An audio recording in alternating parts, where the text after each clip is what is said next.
Chicken biryani നമ്മളിവിടെ 5 സ്റ്റെപ്പായിട്ടാണ് ഉണ്ടാക്കുന്നത്. ആദ്യം നമ്മൾ ചിക്കൻ ബിരിയാണിക്ക് ആവശ്യമായ മസാലപ്പൊടി തയ്യാറാക്കുന്നുണ്ട്. അപ്പോൾ ആദ്യം ചിക്കൻ ബിരിയാണിക്ക് ആവശ്യമായ മസാലപ്പൊടി തയ്യാറാക്കുന്നതിനുള്ള ഇൻഗ്രീഡിയൻസ് എന്തൊക്കെയാണെന്ന് നമുക്ക് നോക്കാം. പട്ട, ഗ്രാമ്പു, ഏലം, സ്റ്റാർ പോലിരിക്കുന്ന തക്കോലം, സാജീരകം എടുത്തിട്ടുണ്ട്, കസ്കസ് എടുത്തിട്ടുണ്ട്, പെരിഞ്ജീരകം, ജാതിക്ക, ജാതിപത്രി, മല്ലി, കുരുമുളക്, പിന്നെ വറ്റൽമുളക്. ഇത്രയും ഇൻഗ്രീഡിയൻസിൽ വഴനയില ഒഴിച്ച് അല്ലെങ്കിൽ ബേ ലീഫ് ഒഴിച്ചിട്ട് ബാക്കിയുള്ളത് ഒരു ചട്ടിയിലിട്ട് വറുത്ത് പൊടിച്ചെടുക്കണം.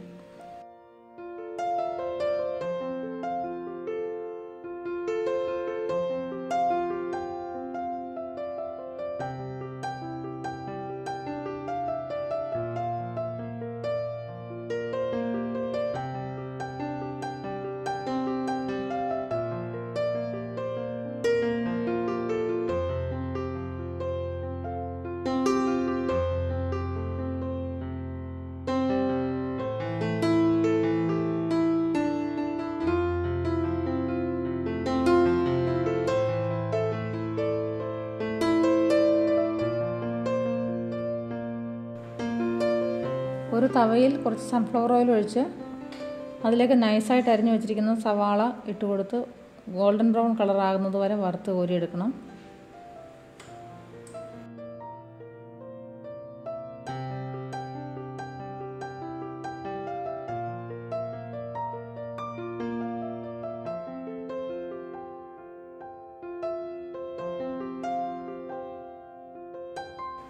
അതുപോലെ കാഷ്യൂ നട്ട്സും വറുത്ത് കോരി മാറ്റി വയ്ക്കുക.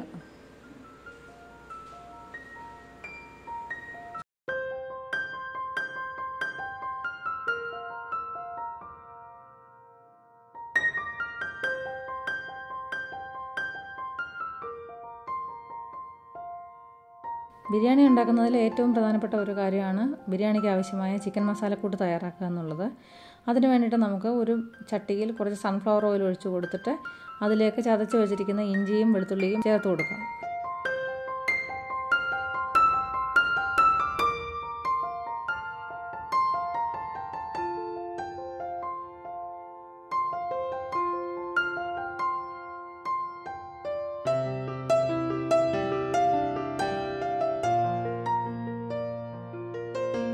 ഇഞ്ചിയുടെയും വെളുത്തുള്ളിയുടെയും പച്ചമണം മാറുമ്പോൾ അതിലേക്ക് സവാള ഇട്ട് കൊടുക്കുക.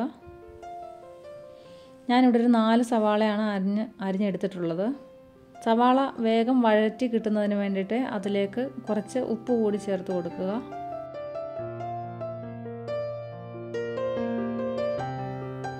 സവാള ഒന്ന് വഴന്നു വരുമ്പോൾ അതിലേക്ക് ചതച്ച് വെച്ചിരിക്കുന്ന പച്ചമുളക് കൂടി ചേർത്ത് കൊടുക്കണം. എന്നിട്ട് നന്നായിട്ട് ഇളക്കി കൊടുക്കണം.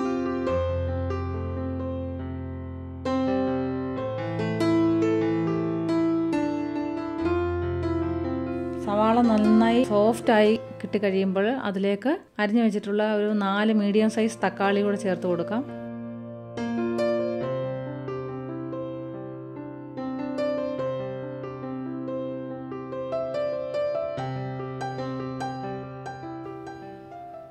ഇതിലേക്ക് ആവശ്യമായ ഉപ്പ് കൂടി ചേർത്ത് കൊടുക്കണം.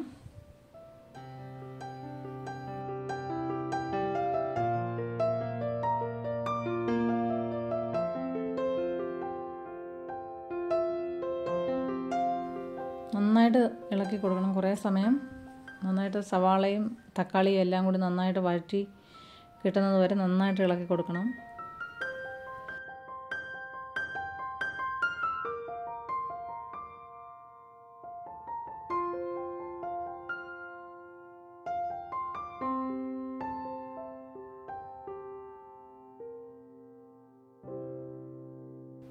ഇനി നമുക്കിതിലേക്ക് മല്ലിയില, പുതിനയില എന്നിവയും ചേർത്ത് കൊടുക്കണം.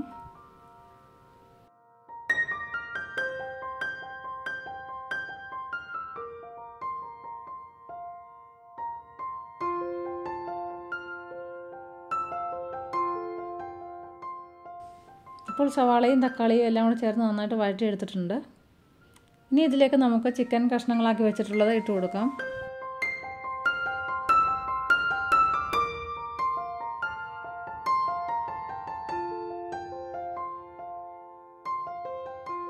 വലിയ കഷ്ണങ്ങളായിട്ടാണ് മുറിച്ചിട്ടുള്ളത്. നമ്മൾ ചിക്കൻ വാങ്ങുമ്പോൾ അവരോട് പറഞ്ഞാൽ മതി ബിരിയാണി കട്ട് വേണമെന്ന് പറഞ്ഞു കഴിഞ്ഞാൽ അങ്ങനെ കട്ട് ചെയ്ത് തരും.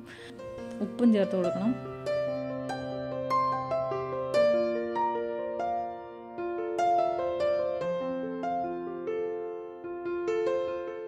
നന്നായിട്ട് ഇളക്കി കൊടുക്കാം.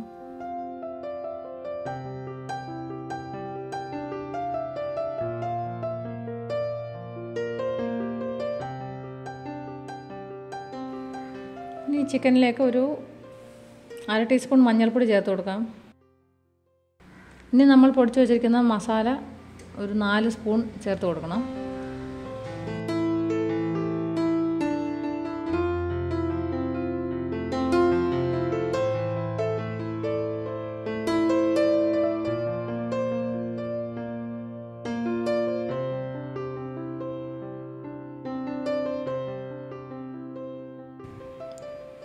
ഇനി ചിക്കൻ വേവിക്കുന്നതിന് ആവശ്യമായ വെള്ളം ഒഴിച്ചു കൊടുക്കാം.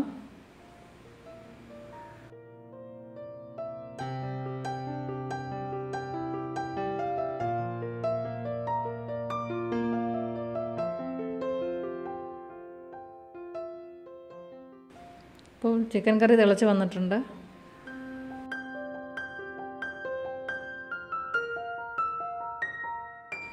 ഇനി ഇത് അടച്ചു വെച്ചിട്ട് ഒരു 20 മിനിറ്റ് സമയത്തേക്ക് വേവിക്കാം.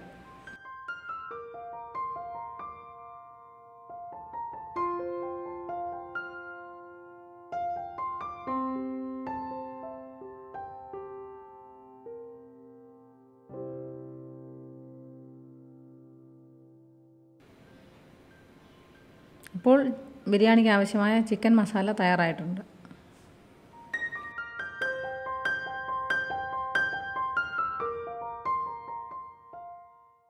ഇനി നമുക്ക് ബിരിയാണിക്കുള്ള ചോറ് തയ്യാറാക്കുന്നത് എങ്ങനെയെന്ന് നോക്കാം.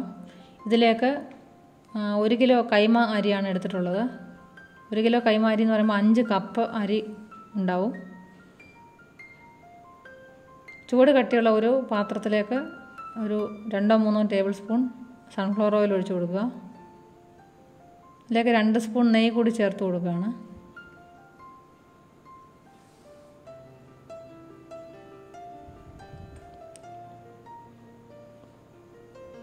അതിലേക്ക് പട്ട, ഗ്രാമ്പൂ, ഏലം, ബേ ലീഫും ഇട്ട് കൊടുക്കുകയാണ്.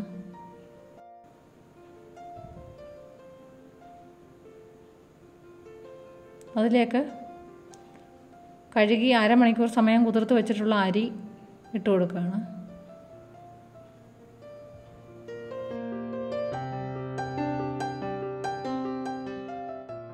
അതിലേക്ക് ആവശ്യത്തിന് വെള്ളം ഒഴിച്ചു കൊടുക്കാം. ഇപ്പോൾ 5 കപ്പ് അരിക്ക് ഞാൻ 7.5 കപ്പ് വെള്ളമാണ് ഒഴിച്ചു കൊടുത്തിട്ടുള്ളത്. 1 കപ്പ് അരിക്ക് 1.5 കപ്പ് വെള്ളം എന്നുള്ള ക്രമത്തിലാണ് വെള്ളം നമ്മൾ ചേർത്ത് കൊടുക്കുന്നത്. ഒന്ന് ഇളക്കി കൊടുക്കുക. അതിലേക്ക് ആവശ്യത്തിന് ഉപ്പ് ചേർത്ത് കൊടുത്തു. ഇനി ഒരു അരമുറി നാരങ്ങയുടെ നീര് കൂടി അതിലേക്ക് പിഴിഞ്ഞൊഴിക്കാം. എന്നിട്ട് അടച്ചു വയ്ക്കാം. അരിയിട്ട് തിള വന്ന് തുടങ്ങിയ സമയം മുതൽ നമ്മൾക്ക് ബിരിയാണിക്കാണെങ്കിൽ ഒരു 15 മിനിറ്റ് സമയത്തേക്ക് ഉള്ള വേവ് മതി. ചോറ് ഏകദേശം 1/4 വേവ് ആവുമ്പോൾ തന്നെ നമ്മൾ ചോറ് മാറ്റി വയ്ക്കണം. ഇപ്പോൾ ചോറ് 1/4 വേവായിട്ടുണ്ട്. അത് അടുപ്പിൽ നിന്ന് മാറ്റി വയ്ക്കുക.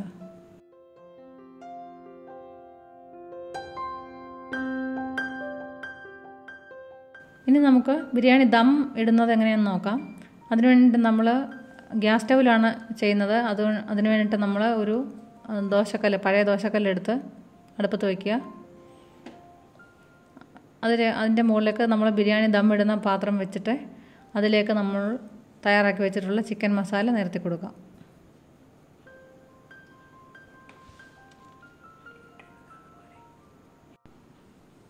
അപ്പോൾ ആദ്യത്തെ ലെയറായിട്ട് നമ്മൾ ചിക്കൻ മസാല ഇട്ട് കൊടുത്തിട്ടുണ്ട്. ഇനി അതിൻ്റെ മുകളിൽ ഒരു ലെയർ നമുക്ക് ചോറിട്ട് കൊടുക്കാം. നമ്മൾ 1/4 വേവാക്കി വെച്ചിട്ടുള്ള ചോറാണ് ഇട്ട് കൊടുക്കുന്നത്.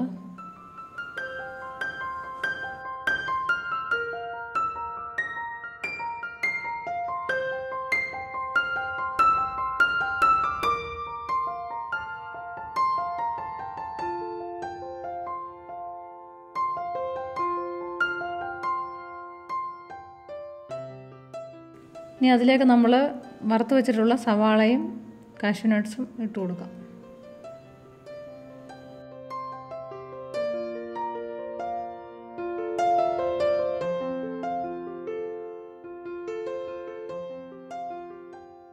അതിൻ്റെ മുകളിൽ വീണ്ടും ചോറിട്ട് കൊടുക്കുക. വീണ്ടും ബാക്കി വെച്ചിട്ടുള്ള സവാളയും നട്ട്സും ഇട്ട് കൊടുക്കാം. ഇനി ലാസ്റ്റിൽ ഒരു ലെയർ കൂടി ചോറിട്ട് കൊടുക്കാം.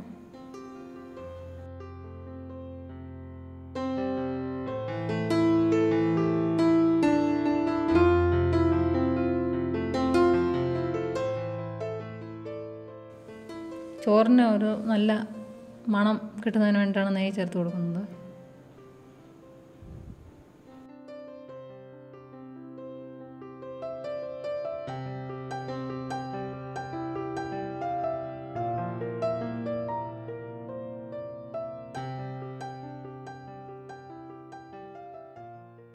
ഇനി ഇതിലേക്ക് പാലിൽ മഞ്ഞൾ കലക്കിയിട്ട് തളിച്ച് കൊടുക്കുക. നല്ല ചോറിന് കുറച്ച് മഞ്ഞ നിറം കിട്ടുന്നതിന് വേണ്ടിയിട്ടാണ് അങ്ങനെ ചെയ്യുന്നത്. ഇനി ഒരു 2 സ്പൂൺ റോസ് വാട്ടർ കൂടി ചേർത്ത് കൊടുക്കാം.